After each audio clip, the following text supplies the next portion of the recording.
Welcome to the Miss Esquire Podcast. We're really excited for you to be here. I'm Rahysa. I'm the founder of Miss Esquire. I'm Trish Widowfield. I'm the vice president of Miss Esquire and your co-host. And today we have an incredible episode that we can't wait for you to watch. But first, I want to thank our two incredible sponsors that make this all possible. Littler, which is the largest employment law firm in the world. We also have Professional Interpreting Associates, which provides interpreting and translating services across all businesses. Yes. And today we have a powerhouse that is with us today. We're really excited to have former Chief Judge Nushin Sayfie. Right? I did that right? I was like, let's make sure we have that correct. But she of the 11th Judicial Circuit, and she is also currently a probate judge, yes, a mother, a powerhouse in our legal community, and we're excited for you to be here. Thank you. And we really appreciate all the support that you've given us. I mean, we met, just a year ago being on a panel, and you have just been really great at uplifting us. We appreciate that. You guys have given me sort of that spark of inspiration at a time in my life where I think I really needed it. So it's been really exciting to see what you're both doing. That's so sweet. It's the truth. You know, former Judge Zabel, Sarah Zabel, she was at the Miami-Dade fall event, and she's like, they just gave you a shout out. And I was like, what? And she mentioned that you had mentioned us. And I was like, what? Why would she mention us? I want to spread the word. I appreciate that. I think and I didn't have something like this when I was growing up as a lawyer. So I'm thrilled to see that you're doing this and that women younger than me are going to have the benefit. Yeah. Thank you. And we'll get into your career path and all of that. But we do start every podcast with the same question for all of our guests, because the overnight success really didn't take overnight. It's like a 20 years in the making. So if you think back, what are some of the most instrumental or important seeds that you planted back when you were younger that now have caused you to fulfill the success? I think early on, first of all, I was just lucky. Honestly, I was born into, good circumstances and an immigrant family, and education was pushed. So early on, it was really just about, what do I want to do when I grow up? And very early on, when I was in fifth grade, I had a school teacher who made me the attorney general of the school. It's a fifth grade school government, Mr. Giannetti, who's still alive. And I recently emailed with him, but just to say, like, you know what? I always use your name as an anecdote of how I got to where I got. And I feel like I should let you know that I'm doing that. So that was one thing. And then after that, I don't know that I thought so much about my long-term path. I think back then, again, being a child of immigrants and sort of coming into adulthood in the 80s, it was about getting a job. That was the beginning. And then I think slowly along the way, I was lucky that I had not just mentors, but really peers and colleagues that sort of inspired me, and then opportunities that came my way that I was able to take advantage of along the way. And then, one day you wake up and you're here. Yeah. So let's take a little bit step back on your career, obviously. And I know you were at the public defender's office for a pretty long time in your 14 career. years. Yeah. Wow. And tell me a little bit about what it looked like, because you came into at the time when you came in, I think the shape of what the industry, you mentioned this often in the speech that you were at, on the panel that we were at, that it was different coming in as a woman, a first female attorney back then. What did it look like? So I was lucky that Miami was already an office that was sort of nationwide, was on the map. It was considered one of the better offices. And I was lucky also that when I came out of law school, I don't know if it was 50-50, but it was certainly, at least women coming out of law school at that point, was probably close to 50-50. I didn't feel like I was a minority in school or at the PD's office when I started. But when I think about who I got to look up to, there were not very many women at all that were sort of older than me, that were, killing it as trial lawyers. And so that was something that I don't think I realized I was missing it at the time, but looking back on it, that was definitely something that was missing. So and I think that's something that's very much more present, I think, today for women today. But it was an atmosphere that was very collegial. It almost felt like college. Like, you start with a class of lawyers. And I remember the first couple weeks that I was working there feeling like, oh my God, I can't believe it was my second job out of law school. And I can't believe I'm getting paid to do this. And then my father, knowing what my salary was, looked at me and said, yeah, you're barely getting paid to do this. But it was a great place to work. And I think that, I was lucky that there were a lot of lawyers to look up to, just not as many, I think, female lawyers as I would have liked. Yeah. But I think, interestingly enough, I felt the same exact way, only 11 years out, right? So 11 years ago, I was like, wow, there's just not enough attorneys that are in these positions. And I would love to see and meet the women that have broken those barriers. Fun fact, a lot of them, still to this day, I feel like there could be more. There could be an improvement. I think there should be more. I mean, I think if you'd asked me, so I've been out now 31, almost 32 years, I would have said that it would be much different today than it is. We'd be farther along. Right. But I think that in the public sector, you definitely see more. And I think part of that is because the public sector gives you a little bit more flexibility in terms of finances and, you know, because you're not billing hours. Right. And so for women, it gave you a little bit more flexibility, and it gave me a little bit more ease in terms of having a family. Right. And I was lucky that I was married to somebody who made more money and was in the private sector, so that, you know, I had the luxury, I guess, of being able to work in the public sector. Let's talk about obviously having a family, because I think this is a very difficult topic, especially in our industry, because it's very demanding. You're a mom of 3. I'm a mom of 3, so I can relate with the craziness. Yeah. And it's not easy, for sure. It's not easy. But I think a lot of people, I know we have this conversation, a lot of people sometimes leave because it's difficult. So tell me a little bit about what advice you can give somebody, and how was it like raising 3 kids and like still pursuing a career in this industry? So let me start out by saying, please don't leave. Right. And I say this to women, young women, all the time, please don't leave. And I don't think women realize when they're in the thick of things and they feel compelled to leave and they have the ability to leave, I don't know that they necessarily see what's ahead, and to know that if there's a time in your life where you either have to go back or choose to go back, it's a lot harder when you've taken yourself out of the game. And I've seen too many examples of this to count.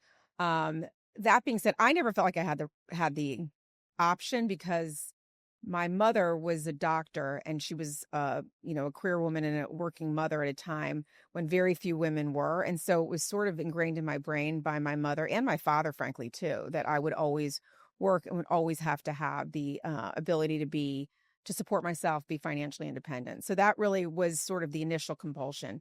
I was lucky that while I didn't have mentors, I didn't have women to look up to who were doing what I wanted to do as I was sort of rising through the ranks. I did have 2 colleagues who became my best friends who were in the thick of it as far as mothering at the same time I was.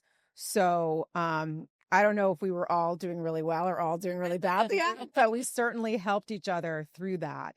And they're colleagues with me on the bench now. That's so great. We've been through, you know, through a lot together. And I think that was really, really helpful. I do think it's challenging for women. And I don't remember if I spoke about this when we were all in that panel together, but I used to talk about Christmas cards, and how the annual Christmas card as a mother was sort of the measure for me of like whether I was doing mothering well. And it was like this outward sign of, wow, look what a cute family she's got, and she's got all these Christmas cards out, and I feel like every year I almost failed at it, whether it was a horrible picture. Like I said, one year I had to send out a Halloween picture because I couldn't get a Christmas picture done in time with 3 kids. And I think today's version of the Christmas card for women is probably social media. And while I think that there's so many good things about social media, I feel for women, whether it's in mothering or any aspect of their lives. And I feel I shouldn't just say women, because I'm sure it affects men too, but this stuff tends to be harder on women. Yeah. You look at social media and that's the measure. Right. I think that's really challenge. I don't know that has changed a lot for women since I was growing up. And I would love that. I mean, my message, I think, to myself or to any other women is, you're doing it well. Like you may not think you are, you're measuring yourself up against impossible. You know, we tend to still be those perfectionists. And I think that one of the reasons I love what you all are doing is I think any type of networking where women can get together and sort of be honest about their path is going to be helpful. That's the thing about social media. You know, you'll see, oh my gosh, you know, I won this award, but you don't know that I cried in my car last night because it was too hard. Yeah, I think one of the things I recently put, so I'm very honest in my social media. So one of the things people always see my highlight reel, like their kids are beautiful. They are really beautiful, but there's a lot of sacrifice, and there comes a lot of sacrifice, and I have a lot of mom guilt for sure. So I always post about it too, because there's going to be days I'm a room mom, which is psychotic in of itself. Yeah. I'm like running to, I don't even know if I can be friends with you anymore. So it's a little insane, but sometimes I'll leave and the room moms are all hanging out, or they're all going to have a play date. And then a part of my stomach is like, I wish I could take my kids right now to do that. And then I quickly remember, I'm like, I can't, but also I can't because I'm going to be the mom that's going to teach them that everything is possible. And I think that, I guess the benefit, part of the reason why I like doing this is because I can look at women like you. And now I have twin boys that are 25. My daughter's 27. They appreciate so much of having me have the career that I had and having the job. And in the thick of it, they don't. I mean, in the thick of it, my daughter at one point looked at me and said, I feel like I'm an orphan. Oh, yeah. She's very dramatic, and it was very much a lie because I was at all those things. I went to all the things. Right. I was never a room mom. My advice to most women is do not become a room mom. But I think that it's important for younger women to know that those moments where you feel like, oh my gosh, I'm missing this or I'm missing that, are fleeting. And I think there's overall much bigger benefit to doing it. And not just the example you're providing for them, but what I hope for women today is that motherhood is one choice you can make as a woman. It can be one piece of your life. I think my kids, the lesson that I taught them early on was that I am also a friend. I'm also a daughter, and I'm a lawyer, and I'm all these things are important to me. And while they are important to me, they were important to me. They're really one piece of my life. And I don't know that I would have been fulfilled without everything else. I don't think I would be fulfilled without everything else. Yeah, I think that's beautiful because I think one of the things that I find hard sometimes, I drop off my son every single morning, and at the door every single morning when we're getting to his class, he goes, "Are you coming home late today or early?" Yeah. And it like kills me because I'm like, I want to say early. And he's not going to even remember asking that question. that's true.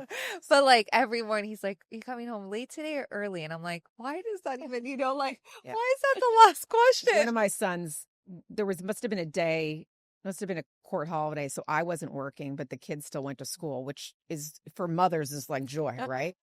And I remember picking them up, and I was wearing like exercise clothes, and he looked at me and he's like, "Oh, mommy, I love it when you wear these clothes." And I took that to be this whole like commentary on, my job neglect, and in retrospect, I think that we again, I think it's a situation where you're harder on yourself than you are on others. And I will say, I don't think this happens as much now. Maybe you can correct me if I'm wrong, but when I was going through it too early on, there were moments where the women that did not have jobs outside of the home, some of them were wonderful to me. Most of them were wonderful to me, and were very much the mothers that I sort of relied on to do the room momming and letting me know what was going on when, because I couldn't keep up.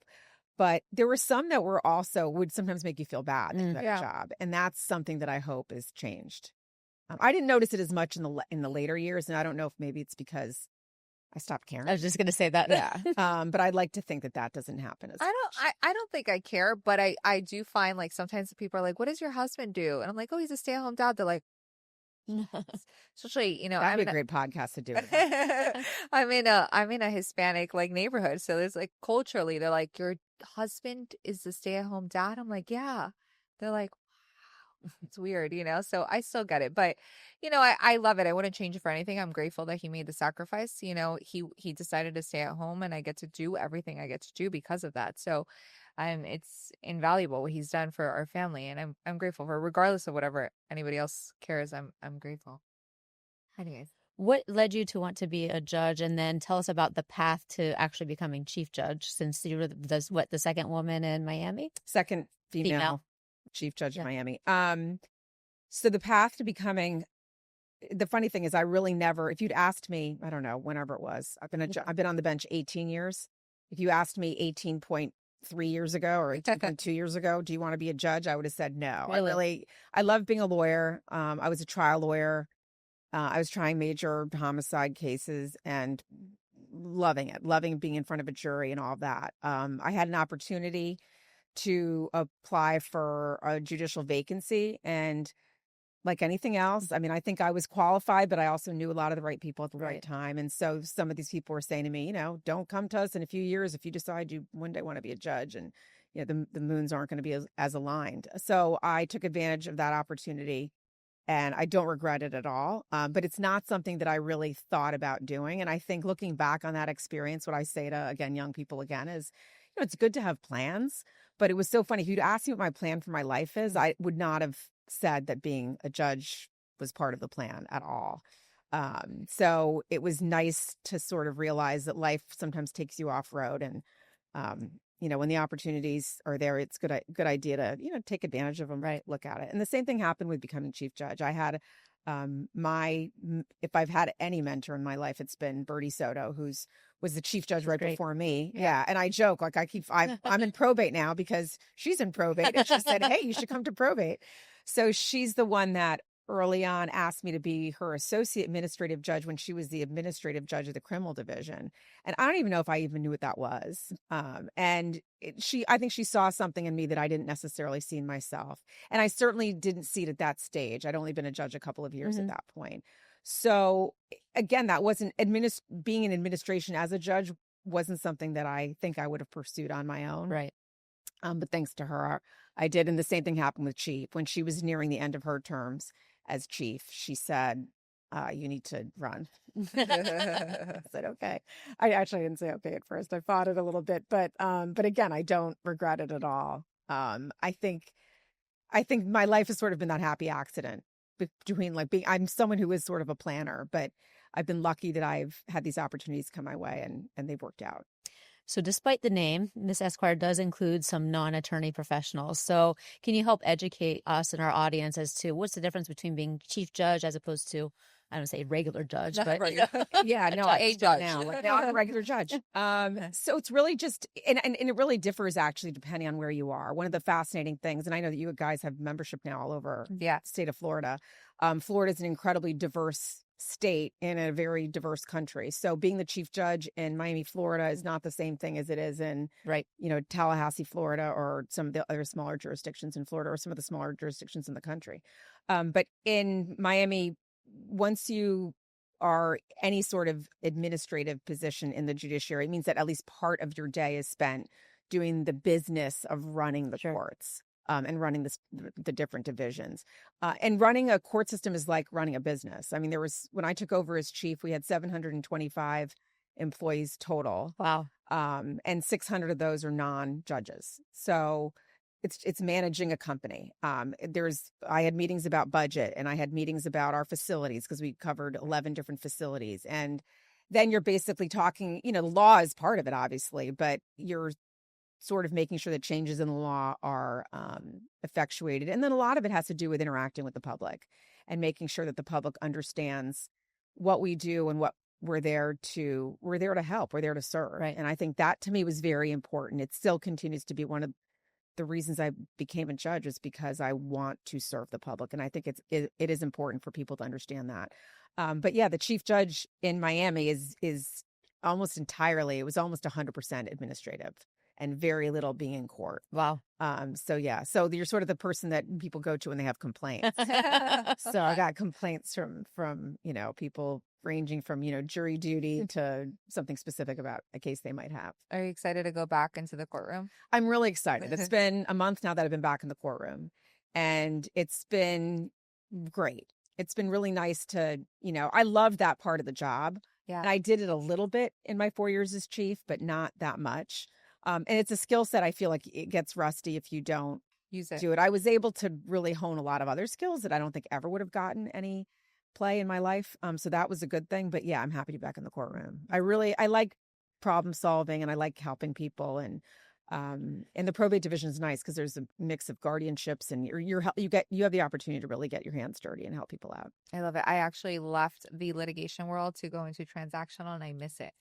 I'm like, I told her she's crazy. I sometimes I'm like, I just want to go into a courtroom and just be like, I'm here. I'm just gonna. That's sort of how I, and listen, that's one of the fun things about being a judge versus being a lawyer is I'm not going to say it's not hard work, and I'm not going to say that we don't have our share of studying to do, but it is sort of like that. You get to be in court and just walk in, hey, I'm here. Show me what you got. And it's really, and you get the pleasure and the benefit of seeing really great lawyers in front of you, and then sort of getting to enjoy that, but still being sort of part of the action. Wait, I know she has a lot of questions, and I'm just wondering, have you ever had an attorney, like a baby lawyer, come out and completely embarrass themselves? And what did you do at that moment? Because I've done that personally. as like a baby lawyer. Yeah. And I was just like, do you remember it forever? I'm just wondering if You're not going to remember it forever. to see the judge. Yeah, I mean, so because I was I was the administrative judge, but I was a judge in the criminal division for a total of, I think, 12 years. Yeah. 12 of my 18 years, maybe more. And that's all the young public defenders and young state attorneys, fresh out of school. You have it's actually very inspiring and invigorating because you have young lawyers in front of you all the time. Yeah. And I think nowadays the turnover ended up being higher and higher. So the last couple of years that I was there, it was many more young lawyers than, you always had some of the old guys around, but those, they've dwindled. It's a lot of young lawyers. And yes, you see it all. You see it. And I teach at UM, so I see a lot of law students there. And I think it's almost, as a trial lawyer, you almost have to have those moments where you fall on your face. Yeah. And, the earth does not open up and swallow you. You survive it. And I would say this almost as like a human being, right? In general, like having those hard knocks really helps. And I think that's almost what's missing, I think, for young people today is you got to have those moments where you feel like, oh my God, I want to die, and then survive it and then realize that it ain't that bad. Yeah, I remember one of my first hearings after I got sworn in. It was the worst hearing I've ever had in my life. But of course, it was like one of the first ones. I was so nervous. And I was like, I wonder if this judge is going to remember me forever for being terrible. I don't think they did, but I just thought it was funny because I was like, how did I mess it up so much? Did you, as a judge, ever take a young attorney aside and say, this is how you should have handled it? Yes. Or, okay. Yes. And not only that, I mean, I had been a supervising attorney at the PD's office, so I felt comfortable, but the culture in in the justice building is a lot of the young lawyers will come to you afterwards. Oh, that's great. Judge, what do you think? Can you give me your criticism? Give me your words of advice. I didn't do that. I ran away. Yeah. I left discouraged. I'm like, oh my gosh. No, I think it's a good thing when they do that. And I think that's, again, I think that develops your sort of thick skin as a trial lawyer. It does. It needs to take the criticism. It needs to happen. I feel like everybody in there, I just admit it, but I think everybody has had those moments where you're like, did I just blank out? What did I just argue? It still happens. Yeah. Again, I joke now whenever I'm in a hearing now, I'm like, I'm a really old judge, but I'm new to probate. And I don't remember what I did the first week, but there was something where afterwards I was like, oh my Lord, that was, not my best. Not my best. What about as the chief judge? Did you find it isolating at all? Or, I mean, do you tend to fraternize just with other judges? How does that work? So it's funny because I think people say that about being a judge at all, that a lot of when I was first getting on the bench and I came from an atmosphere that was really collegial and social, and a courthouse that was really collegial and social. And I had a lot of judges say to me, oh yeah, you're going to feel, you're going to be super isolated now. I think that's very much a function of what a person's personality is. Friendship for me is a lifeline, and it always has been. I mean, I have friends from every part of my life. And so I was still pretty social, I think, even on the bench. I will say this, I have a lot of my colleagues now that are judges are my sort of day-to-day, peer group. But no, becoming chief was a little more isolating because physically you're isolated. The chief judge's chambers in Miami is, in a different building on the top floor, and, it's quiet. And I remember, and I was always just doors open and waiting for people to come by. And I'm like, nobody comes to this floor because there's nothing else up here. So I was constantly inviting people for coffee and, and here and there people took us up on it. But I think you have to, I had to make probably a little bit more of an effort. For me, again, it's just, that's my life force. If I'm not around people, I don't need to be around people all the time. I like to have my time alone too, but I definitely need to have some social interaction. So for me, I think it could be isolating if you allow it.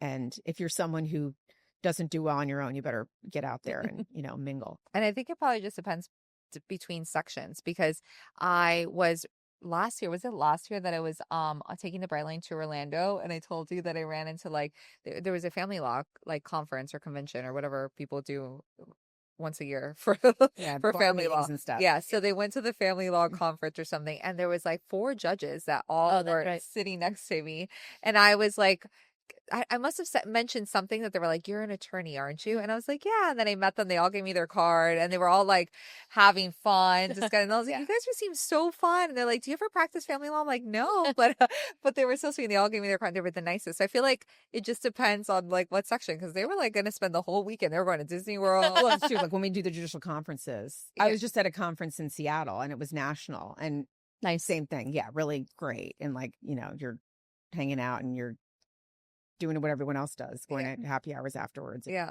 They were like, eating and drinking and to Epcot and drink around the world. I was like, I'm coming with you. They seemed awesome. Are you able to pinpoint like what you thought was the most rewarding part of being the chief judge?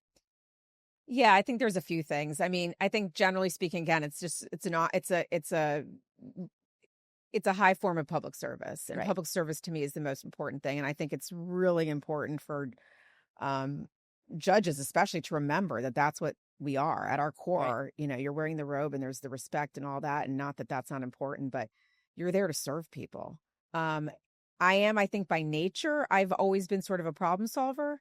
So being the chief judge gave me the opportunity to problem solve, at that level. And I was lucky to have incredible people to work with. And so even when, I took over sort of smack dab in the middle of the pandemic. Right. And the day I took over, we had to shut down the Dade County Courthouse for 5 months in the wake of Surfside.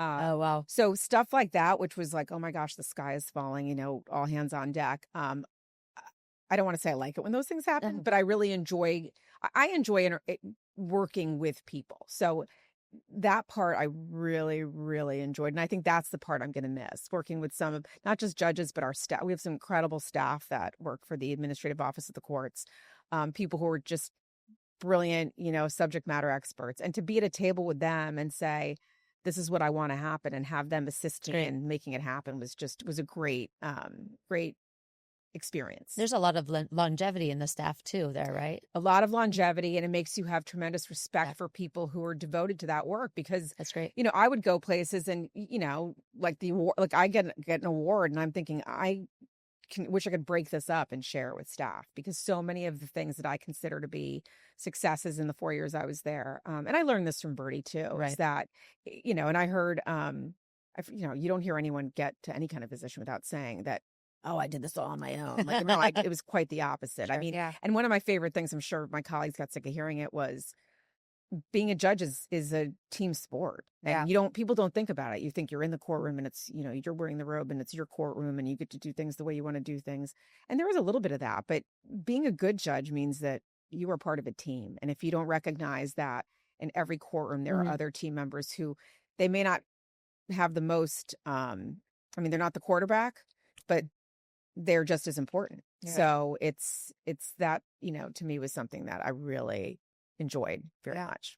I think one of the most valuable players is definitely the JA. You have to have a good judicial assistant. Yeah, everyone. These days I'll tell you, and I think this feeds into some of the other stuff we're going to talk about, but technology. Yeah. We have about 37, I think, or 38 IT positions in the court system, in the Miami-Dade court system. And that is to support 725 users. And that doesn't include, like, we have vendors that are users as well. So, everyone jokes about like the IT guys, but our IT people they're worth their weight in gold. And we don't have, the other thing that always happens in government, but certainly in the court system. And I don't know if this is true across the board, but my experience in Miami and in Florida has been that, the law always takes time to catch up to where society is or where technology is. Right. So, we got thrust into COVID and technology really boomed and probably moved a lot faster in the legal community than it would have otherwise. But our laws and our budgeting and everything hasn't really caught up. So we still budget, court systems without taking into account that everything is so much more tech heavy. Now you're doing so much more on Zoom and court reporting and interpretation, all that. So much of that is technology dependent now. And we have, 38 people that are doing that work for a lot. So, if I'm out sick one day, the court system will survive. If one of our IT guys is out sick, forget it. You're in trouble. Yeah. Speaking of which, obviously Zoom was like a big thing during the pandemic. And it was like, we had a lot of, highs and lows at the very beginning of doing all of our hearings online. Now that people are back, do you prefer it being like in person, or you still do Zoom? We're still doing a lot of Zoom. Yeah. And it's funny because I was the chief judge during a lot of that sort of, I guess, implementation and sort of coming up with policies, right? And coming up with practices. And then I say we're back to normal, right? But our normal now is, what we refer to as the new normal. And I was chief until a month ago. I don't think even though I was part of those discussions and part of the implementation, I didn't realize what it meant to be a judge post-pandemic because I hadn't been in the courtroom in a regular way. Our hearings in probate are largely remote. So it's a good thing because you're giving access to people and to lawyers very easily and very quickly. I like in-person court more, but we live in a place like Miami where the traffic is brutal and you've got parking that is expensive and brutal. So for litigants, it's challenging. For lawyers, it's challenging.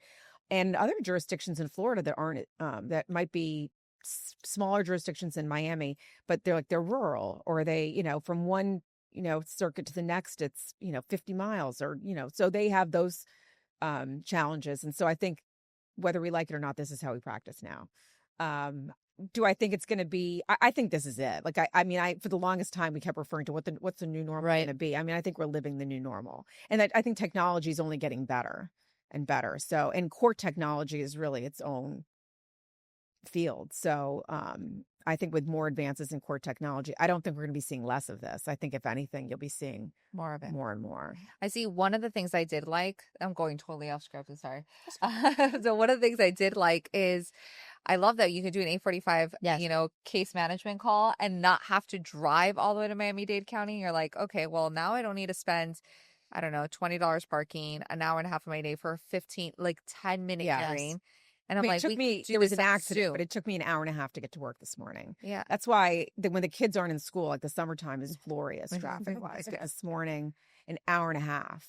So that's, that's an advantage. But I think the downfall is when I first started, I would go watch everyone's hearings. And before I would go try a case, I would sit in another. And learn. Yes. So that was something that I talked about on a lot of Zoom meetings, but a lot of different attorneys and all the different voluntary bar organizations. I think we were all talking about it during the pandemic. How do we train the next generation of lawyers? Which is why, again, I think it's wonderful that you all are doing what you're doing, because I think young lawyers, young women in particular, are going to have look for opportunities to learn how to be a lawyer. And they're not going to find it the way I did, which was you sat in court and you watched a day full of hearings. Right. So, I gave you all a plug when I was at Fall, but now I got to give MD Fall a plug. And I think other groups are going to be doing this if they haven't already. But they started last year, not just for women, but for young lawyers in general, a motion practice workshop. So they called me up. We reserved a few courtrooms, and after hours, we did like mock. I think they gave everyone the same exact motion so that the judges wouldn't have to. And it was based on a real motion. I love it. And so they came in and practiced because they don't have that opportunity to. Yeah, that's so important, because I literally would go to the exact judge I was going to be in front of and just sit there and just like take notes and be like, okay, he didn't like this or he did like this. And that's where you were supposed to be. I think now the expectation is you don't get to go kind of spend your day in court and watch and learn while you're waiting for your motion to get called. Now the expectation is, you're billing hours in your office while you're waiting for the court to start. And I think, you can still have the learning opportunity, whether you're on Zoom and watching motion calendar, but the expectation is you're going to go in and have your motion and get out. Because I've been in cases, I've been practicing for 18 years, but I still like to hear, other people argue their motions. And so I've been, already argued mine, had a ruling, and I stay on there. And sometimes the judge is like, Miss Widowfield, what are you doing here? What are you doing here? I just like to listen and it's get more of the demeanor of the judge. And I think it's harder to see that. I don't know. It's hard for me to know, because I think that because I spent so many years practicing as a lawyer and as a judge in the before COVID world, that we have so many judges and lawyers that have literally only come of age in the last 5 years. So their entire practice has been just Zoom. So I just don't think, I don't know. I don't think you focus the same when you're on Zoom. I don't think you're paying attention as much. So I think that we have lost something and we're going to lose something. And the question is, how do we make sure that we maintain the high level of practice? Like, how are you going to train lawyers how to be trial lawyers? There's also like a sense of like, I always felt nervous, like who was going to get called first. I didn't want to be the first one. I don't know. I would walk in and be like, don't let me be the first one, Lord, because I want to be like somewhere in the middle to see what they didn't like. So I'm always like, you know what, opposing counsel's not here yet. So I always wanted to be moved out. Yeah. But I thought so there's something about being in there and watching it, Yeah. like the And building experience. relationships. Yeah. Yeah. I mean, when I think about the friendships that I have today, and actually when I was applying to become a judge, it wasn't just people who were going to be my references, but you have to list opposing counsel. So I had good relationships with a lot of my opposing counsel. I don't know how those relationships are forged, and lawyering is a career based on relationships. Right. Yeah. So how do you cultivate those relationships when you're at a Zoom. time? And what you all are doing. I mean, this is sort of, you're serving that purpose too. Yeah. Trish and I actually have one of our members, just today I heard, I had mentioned Yeah. on the phone, but she actually was opposing counsel to both Yeah. of us. And that's actually how we fell in love with her, because she was opposing counsel when you were representing Starbucks. Fontainebleau. Or Fountainblue, just kidding. And she was opposing counsel when I was representing Macy's. And so I had a hearing against her. And after that hearing, she's like, do you want to go grab coffee? And it was like the first hearing I had ever had with her, because it was somebody else's case in our firm. She was on maternity leave, so I took over her cases during that time. So it was the first time I'd ever met her, and I was like, wow, it's the first time somebody's ever offered to, like, I didn't even drink coffee, but I'm like, let's go. Yeah. She'd been practicing for 35 years, and I was like, I want to meet her. So that's how we became friends, and she ended up becoming a member. It's incredible. Now she co-counsels a bunch of cases with me. So, And that's, I mean, networking and learning how to be a lawyer, but also just the networking aspect of law, I think I don't know how you do that without sort of the coffees and stuff like that. And also kind of the hallway conversation. Always conversation. Let's resolve this. Yep. Why are we arguing this motion? 100%. How do you emulate the hallway in Zoom worlds? Right. Yeah. Yeah. Or you're moving up on the docket and you're like, we're going to get called for trial. You know what? On that note, we should definitely go to mediation now, So it's super important. What do you see as the most pressing issues facing the Miami-Dade court system today? I think it's probably not unique to the court system. Miami-Dade has become an incredibly expensive place to live. Mm-hmm. Oh, yeah. And it is so much more expensive than it's been. I mean, it's grown, which is great, but and then it's a challenging place. I mean, all three of my kids, they don't live here, and people are like, "Oh, aren't you so sad they don't live here?" And I said, "No, they definitely have a quality of life, and that I think is going to be better somewhere else." And that's what scares me, is because I think that people have to be able to live where they work. Mm-hmm. And it's one thing if you've got a lot of money and you can afford to live here, but our service industry and in the court system, our staff. So we've had tremendous difficulties hiring and retaining staff. Yeah. So that was really, when I started, that was already becoming a problem. Post-pandemic, it was definitely an issue. So that was one of the things that I focused on big time during my 4 years as chief. And one of the things we did was we implemented a remote work policy, so that for our employees, our court employees, most of them, not all of them, but depending on what they do, they have a remote work schedule that they can rely on. So I think that has made the job a little more attractive, because we pay what we pay. We Right. Our budget is controlled by Tallahassee, and it's tax-paying dollars. So it's not going to be, no one's going to get rich working for the court system, but we need good people to do it. It's real important work. And so that I think is definitely been an ongoing problem. And I'm happy to see that the Supreme Court and the legislature have addressed it the last couple of years, but I think it's going to continue to be challenging. You've got people who just can't afford to buy a house here anymore. Right. Yeah. I think that they said Miami is like one of the biggest income disparity cities in America. Absolutely. Absolutely. I don't know that I would have been able to afford to live here if it was today. I don't think so. Yeah, everybody that's doing that, it's at the public defender or the state attorney's office. Mm-hmm. It's like, how are they? I feel like they have to be living with like roommates or. And the other problem too is that if you're going to choose to have a family here, the schools are a problem too. That the schools need to be, to me, the backbone of any society. And if you look back at our country back, I guess in the 50s, when we were sort of, in our, I don't want to say it was the heyday, but there was such a, not that there wasn't still strife, but there was such a period of growth. And a lot of the focus then was on, the middle class and strengthening the middle class and people being able to have a job and send their kids to school. And school was public school and buy a house, all those things that we sort of consider the American dream. So I don't know if there has to be like a reboot of the American dream and what it's going to be or what it's going to take to entail that. So Yeah. Miami, that's what I see as a problem in Miami. Yeah. And aside from that, one of the things obviously that we have, I mean, there's a lot of backlog, like a lot of, especially the public, they're like, why does this take so long to go to trial? I mean, a lot of my clients, when we did try cases, it's like understanding why we're like 3 or 4 years out. Can you explain a little bit about like the backlog and how the court is working to kind of reduce some of that? So it's really funny. I mean, I don't want to throw this back at the lawyers because I know that your audience is largely No, lawyers, but we've been a very lawyer driven, at least in the trial courts. It's always been very lawyer driven. Which is fine. I mean, it is what it is. And then it really depended on the judge, whether judge is going to, crack the whip. And there's always judges who've been very good at it and judges who were maybe, didn't put as much pressure.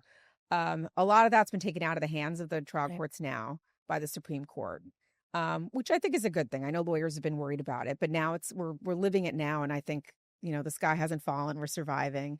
That was a big part of my message too. For 4 years as chief, I kept getting asked like about the case management rules and how that's changing. And I kept saying, don't worry, it's going to be okay. But I think that they've basically put in a lot of, I guess, guardrails is what I would call it. We have time standards now in all the divisions. And I hate to call it micromanagement, but part of it is a judge's job to some extent is micromanaging a case, right? Like, this going to court, then you were a litigator.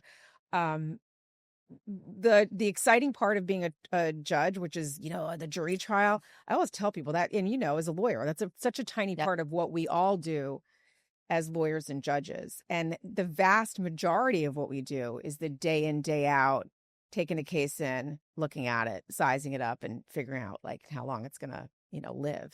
So I think that there's more rules that a judge has now, and we have, because of technology and because of data, and because you can get data so easily now because of technology, we can in a snapshot figure out how old your cases are, how many cases do you have that's over this, and that's what I think like lawyers and judges don't like it. We like it and we don't like it. It gives you a lot of information, and that's just it. So you have to be sort of responsive to the data. It's funny because I had a trial that was supposed to be 3 weeks, and we ended up settling after week 1. And I know the judge was super happy for the family, but I also think it was really disappointed because he just really wanted that trial. Well, I always say this to people, like people don't realize, people in my family don't realize that what we do is trials are a tiny, I think in civil, it's, what is it, 1% or 2%? It's not barely. Yeah, it's not 2%. And I think in criminal, it's well under 5%.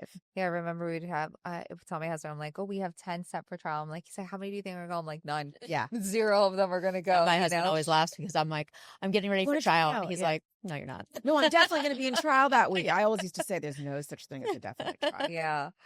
Yeah, a lot of pressure, but there is a lot of delay. And on our part, I feel like there was a lot of people delaying for sure. So, it's good to kind of, I mean, oftentimes we're like, well, we're not ready. I had a few judges when I was litigating that'd be like, well, Thanksgiving weekend is a great time to take a deposition. Yeah. I think the doctor is going to be available Friday, Saturday, and Sunday, so you may want to check with them Friday afternoon. And I was like, wow, how quickly we have settled this case. Like it's funny. I say it because I come from a family of doctors. My parents are both long retired, but my sister is an OBGYN, and periodically she gets called for jury duty, and then she's like, I can't go to jury duty because I have, a day full of patients and I'm scheduled to be in surgery and da-da-da. And I'm like, listen, the next time you're complaining about a med mal case or whatever else that goes on, our lawyers, I just want to remind you, this is your jury duty. Yeah. So, I mean, I think that's part of it. I think people complain about the system until they're actually called upon. I mean, whenever people complain, I always talk about jury duty because people don't want to serve as jurors, by and large. They don't. I mean, and I get it, you're taking people away from their lives, but I always say that one of the questions I always ask when I have a jury in front of me is, how many of you have ever complained about the system or the system this or this needs to change? And invariably, like half the people, if not all of them, are raising their hands. I'm like, well, this is the system right here. Welcome to the system. Yeah, and that's part of it is, you have to have jurors that are willing to serve. You have to have judges that are willing to kind of crack the whip. And so I think the backlogs and things like that, at least in Miami, I think we're doing a pretty good job of getting to cases sort of within their, when they're ready to go. Yeah. We kind of already talked about diversity and access to courts, but do you have anything that you would say how courts can better connect to the community at large? I mean, I think Zoom has helped in one way because we're recognizing that people have challenges. I mean, today I had a case where I needed to have somebody on the Zoom, and it's somebody who works full time and didn't, a hearing at 10 a.m. that, oh my God, where, that you have to recognize as a judge that people don't all have the luxury of just walking out the door. I had another hearing not long ago and the woman was, she was a full-time nurse at Jackson, and she literally logged onto the Zoom in her scrubs in the parking lot at Jackson. And that was, to me, like, moments like that for me personally, I think are so important because it reminds me constantly of the challenges people face that I'm lucky that I don't have to face. Right. And I say that as much as I can to young lawyers, certainly, but to my colleagues as well. I'm at the stage in my life where I'm navigating, I have a father that has Alzheimer's, and I have, I don't know, we have all the things that we navigate as grown-ups, right? The reality, the insurance, you get some, a bill and you get on the phone with the insurance company, all the difficulties of life. And I have the ability to make that phone call during the day or from my car. And other people don't have that. They don't have that luxury because they're clocking in and out, and you can only call during business hours. And so I think first and foremost, one of the important thing for access, I think, is for the people who are, the ones who are giving due process to be aware at all times that not everyone has the same level of privilege, and to acknowledge that and to accept it and to, accommodate it where you can. I think remote work has made it a little bit easier. Like, for example, traffic citations now during the pandemic, we were doing those entirely on Zoom, and we continue to do those on Zoom. So people who get a traffic ticket can now go on Zoom instead of having to take time out of their day and drive to the courthouse and park for $20 and go fight a ticket. So I think technology, it's the good and the bad, right? So the good side is that we're giving people access. Although it's funny, I don't know if you've seen the video where the guy's license was suspended and he's not allowed to drive, and he's on a Zoom in his car with the judge, and the judge's like, were you You're driving? not driving. You're driving with your license suspended. He's like, are you driving right now? He's like, yes, sir. He's like, what in the world? So it's like the good, the bad, and the ugly. It's funny, We've watched a lot of those, like lots of memes out there. Yeah, the cat at the very beginning during COVID. We had the cat. Remember that? Do you remember the cat? That was early on. Yeah, he couldn't turn his cat. Poor guy. Forever will be the cat guy. On the bright side, nobody knows who the cat attorney was. So that's no, but I mean, I don't know. For him, I think it would almost be good for him to use that. To come out as a cat guy. Yeah, he's memorable. Yeah, that's true. He should have. He should have for sure. I love what you do to support us. I know that you also support Miami-Dade Fall, and that's really great. How else are you working to support and mentor the young profession coming up? Yeah, that's a great question. So let me just give you a shout out, but also just the voluntary bar associations in general. Like, I've seen, and again, as chief, I got to have maybe a little bit more interaction, but I've seen so much of what they do and how much the organizations are working together as well, and really trying to nurture young lawyers, which I think is so important. I think I had a mixture of having some mentors, but then also recognizing I didn't have mentors. So in that respect, I try really hard to, I don't know, be honest. In addition to, I mentor in formal ways. Sure. And in a bunch of the different voluntary bar organizations. In the Iranian American Bar Association, I have a mentee there too. So I try to say yes when someone asks me to mentor them in a formal way. Informally, when somebody says, connects with me, I absolutely say yes there too. Because I think, again, like if I can be for someone what I didn't have, and if I can be for someone what I did have, like that's the name of the game. For women in particular, I just feel like what I try to do as much as possible is be honest about my experience and point out to them that, I still see myself sort of as like, many mornings, like the hot mess that, how did I, get together? The hair is in a ponytail, like the grays, I had to spray out the grays this morning, all that fun stuff. So then the polished picture is probably not so bad, but it's not as bad as what I see in my own head. I really think it's important for women to do that for each other. again, like, I don't know. I look at you guys and you guys always like look and sound like perfection. And I know that it's a lot of work. And I think that's what people, again, like, especially in something like this, they don't see all the hard work that you guys do to get here, to be, to be able to deliver this is, so to the extent that I think I can share my experiences, I'm going to always try to do that. I just think it's really, really important for people to feel like, they don't have, there is no such thing as perfection. Great. And I think that I know that I wouldn't be here without the people to help champion me. And if I can champion others, I'm going to do that. I love that. I think it's funny that you mentioned that, because a lot of times I get a lot of people are like, wow, how do you do everything you do? It's so incredible you do. And half the time I'm like, I just sat here for 45 minutes just making sure I was going to say her name right. And I felt like a complete idiot. So just for clarity, we do not feel the way that you may think, So it's interesting. Like Trish and I will be like, I'm like, did I, right? We had like 6 outtakes on the first podcast. Yeah, no. On the way here, I'm like, I can't believe that, like, I was on the phone with her, and after like doing a few interviews, like, I didn't mention that we knew her history, and she's like, I think it's gonna be okay. But like, you're harder on yourself. A lot of it's preparation. Yeah, right? Preparation is like the name of the game. But I think that, and part of it's luck, and part of it's practice. Yeah. I'm sure like right now you're probably doing much better than you did the first one. And same thing in court. Like when I think about the first time I was in court, or the first time I was a lawyer, right. And just feeling, and it's funny because having, like, now that in addition to mentoring whoever I mentor, telling my kids, like, one of my sons just started a new job and he was, all kinds of bent out of shape the first week. And I'm like, you are not going to, you don't walk in and knock it out of the park. Right. And I think that's a message that is so important for young people to understand. And to there's a grind to this. And I think that's maybe different now. I think when I was growing up, I don't know, we didn't have these conversations. So there's such a good part of these conversations. Right. But the flip side of it is, I just had to go to school and get good grades. Like, when you're an immigrant kid, they don't care how you're feeling. Yes.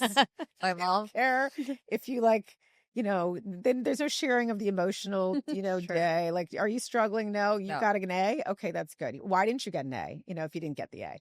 And then they just wanted to make sure that you were, I don't know, eating and, beyond that. Yeah. Eating enough or not eating too much. Like, there was always that push pull. So I think it's definitely a richer existence that people have now. But the downside of it is, I feel like my kids are so much more attuned to their feelings than, I'm sure I had bad feelings too, but I just don't remember ever having the luxury. We're allowed to think about them. I agree. I love that you brought that up, because like, I come from Hispanic parents that did not know English, and I would be like, I don't know how to share homework. She's like, my dad, or I would feel a certain type of way. Until this day, I'll be like, Dad, it's so hard to have a business and like hire other people. He's like, I was homeless. Let me remind you, I came to this country and was homeless. I was like, okay, the conversation's over. Like, it's true, because they had it so difficult that it's kind of like, how can I even complain? And I think that, and you probably do this with your own children or the women that you mentor, there's that balance, right? Because you don't want to shut off the conversation by saying, the proverbial, I walked, 6 miles to school. Right. I mean, I say to my kids sometimes too, like, there was no GPS. I'm like, we had to find map places. Yeah. Paper. There was not even MapQuest paper. There were maps. And then you pull over on the side of the road when you got lost and have to go to a gas station. Enough. Walk inside. Yeah. I mean, just changing tires. Like, just stuff like that is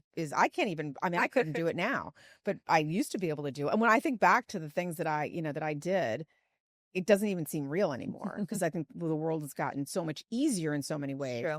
But in the flip side of it is, it's gotten, maybe a little more challenging too. I think that the technology has really made the world easier, but it has also put everyone under the microscope. Yes. Yeah. Yes. There's not the same freedom. Right.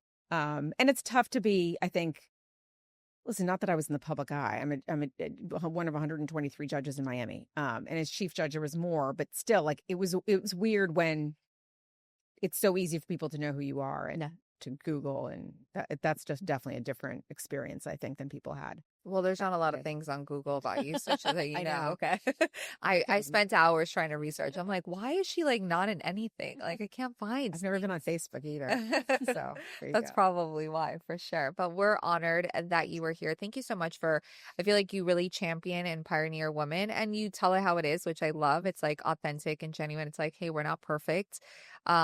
It's funny because you mentioned a lot of luck, but I know you're also extremely hardworking, and that's why you got to the position you are today. So I think so. Just a couple things before. So I am hardworking for sure, because again, that was instilled in me. But I don't think there's anything I think it's important for me Yeah. to acknowledge the privilege that I had in my life. course. Because not everyone has that. And I think that, we've had in the last few years, there's been this sort of people getting bent out of shape if you talk about privilege. But listen, everyone enjoys privilege to some extent. Sure. And acknowledging the privilege you had in your life, I don't think it diminishes your work or diminishes what you've accomplished. I can say 100% that I wouldn't have been here without the opportunities that were given to me. And I think I was, lucky that I had these opportunities given to me that I could take advantage of.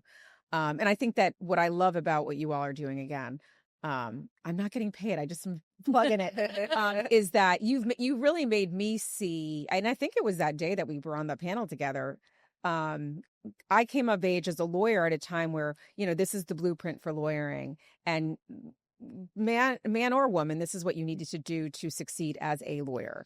And for women, you just kind of plugged yourself into the male blueprint and tried to make it work. Right. And even though it didn't really work or doesn't really work, it doesn't necessarily. And by the way, and I think the fact that your husband's a stay-at-home dad, like maybe it wasn't working for men either to have families, and it wasn't, right? Because then they were sort of taken away in the same way. So I think I love the idea that what you all are celebrating and what you've done yourselves is sort of be disruptors in a good way. Like you're, having a stay-at-home husband, like, not having a family, still being unapologetic about what you're doing and how you're doing it. Right. To me, that's the message women should be getting more than anything else. Be who you are, be authentic, and don't apologize for using your voice, being in the room, and, doing things a little bit differently than others have done it. Yeah, I love it. And I think that's part of our community is like gathering women and like, how can we help other women break barriers? And you're unapologetic about the money. Yeah. We talk about it all the time. We're like, you're trying to help women make money. Yes, of course. absolutely. One day we'll be saying we closed $50 million in referrals. And I truly believe it. I think it's just a matter of, a lot of time, what we're trying to teach too is oftentimes like we have an idea and a concept of what a woman should look like, and we don't ask. Big part of like the salary gap is because of us, and people don't talk about that, but it's a truth. Mm-hmm. Like we don't actually argue for our worth a lot of times, and we're not going into and we share credit. Yeah. Or we apologize a lot. Yeah. Why is everybody saying sorry? I'm not even sure. I don't know. So it's part of the problem. I do it all the time. So it's part of the problem. It's kind of like we know that they're like, let's say we know that a male is getting hired for the same amount or even more sometimes, and we've been practicing for longer. We don't go back and say, hey, this is where we need to be at. We don't argue on our own behalf. So it's like teaching, like it's okay to argue for your worth. And that's a lot about what we're trying to teach in our culture and our group. And I love that we get to bring women together, but we always try to find other women that are pioneering and seeing like, hey, it wasn't like this back then, but it's amazing to share the conversations to make sure that it changes. Like there's still a lot of change to be had. I think it's just beginning. We're going to see a lot more. I think you're right. And I think that speaking for the older girls, I'll say, it is hard. The one thing that I'm really working intentionally at is to not sort of be not to pigeonhole myself in my own thoughts, right? Because you're taught that there's a certain way of doing things, and I think that again, technology, social media, and what groups like you guys are doing is demonstrating to people like me, like there is a door number C. There's always going to be a door number C. There's always going to be another option that's not, the traditional route. And the traditional route's okay too, but like you can think outside the box. And I think that it's really important for people to see that. Yeah. All right. This was an incredible episode with Judge Safy. I'm super grateful that you came today and spent this time with us for us to get to know you a little bit. And if you want more episodes like this, all you have to do is like, comment, and subscribe. And if you want more information on joining Miss Esquire or any of our in-person chapters, you can email us at admin@missesquire.com. And until we see you on the next episode of Miss Esquire, we hope you continue to grow your network and your net worth. Bye.